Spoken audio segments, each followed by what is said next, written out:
বিদেশি মদ পান করিয়ে দুই তরুণীকে ধর্ষণ।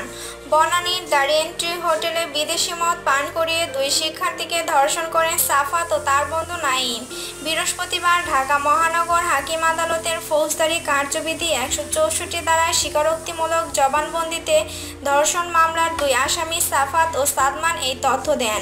স্বীকারোক্তিমূলক জবানবন্দিতে ওই দিনের ঘটনার বর্ণনা দিয়ে বলেন, হোটেলটির ৭০২ নম্বর স্যুটের বেডরুমে আপন জুয়েলার্সের মালিকের ছেলে সাফাত এক তরুণীকে এবং ড্রয়িং রুমে নাঈম আশরাফ অপর তরুণীকে ধর্ষণ করেন।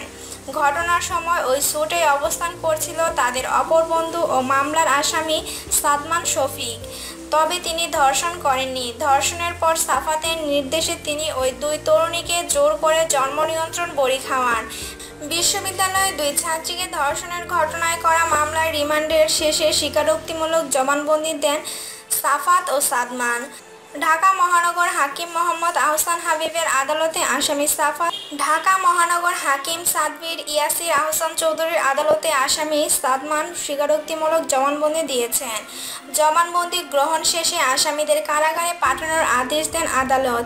এদিকে তদন্ত কর্মকর্তার আবেদনের পরিপ্রেক্ষিতে মামলার অপর আসামির ধর্ষক নাঈমের ৭ দিনের রিমান্ড মঞ্জুর করেছেন ঢাকা মহানগর হাকিম এস.এম. মাসুদ জামান।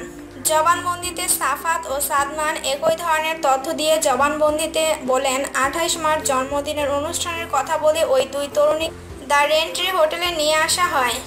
উপর্যুপরি মদ খাওয়ানোর পর ওই দুই তরুণীদের একাধিকবার ধর্ষণ করেন তারা। তবে ওই দুই তরুণীদের আগ্নেয়াস্ত্র ঠেকিয়ে ধর্ষণ করা হয়নি এবং ধর্ষণের ভিডিও চিত্র ধারণ করা হয়নি বলেও জানান তারা।